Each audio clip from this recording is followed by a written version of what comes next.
মা বাবার গুনার কারণে কি সন্তানের উপর বালা মুসিবত আসে? মা বাবা যদি কোনো পাপ করে, কোনো অপরাধ করে, কোনো অন্যায় করে, যত খারাপ কাজই হোক না কেন, এর জন্য সন্তানের উপরে কোনো দায় দায়িত্ব, বিশেষ করে ওই পাপের প্রায়শ্চিত্ত শাস্তি সন্তানকে কখনো ভোগ করতে হয় না, হবে না। কারণ আল্লাহ রাব্বুল আলামিনের কাছে কোনো জুলুম বলতে কিছু নেই। আল্লাহ তাআলা কোরআনে কারীমে বলেছেন, ওয়া আল্লা তাজিরু ওয়াজিরাতুন ভিজরা উখরা, দুনিয়ার কোনো কেউ একজন আরেকজনের পাপের বোঝা বহন করবে না।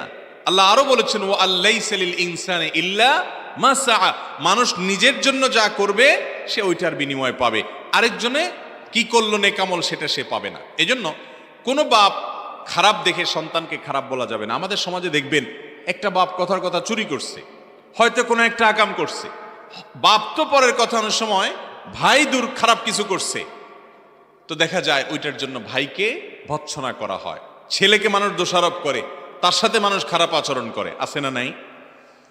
বাপের দোষে কখনো সন্তান দোষী হয় না, আবার সন্তানের দোষেও কখনো বাপ দোষী হয় না। যার যার দোষ তাকে পাবে।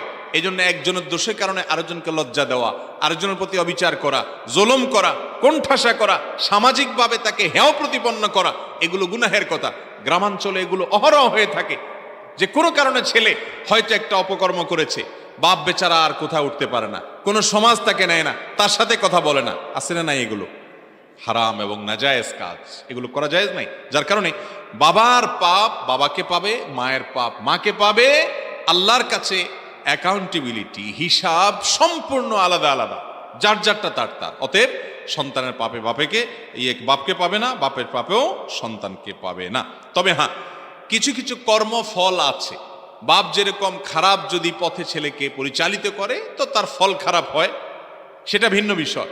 কিন্তু পাপের যে শাস্তি সেটা কখনো একজন আরেকজনেরটা পাবে না।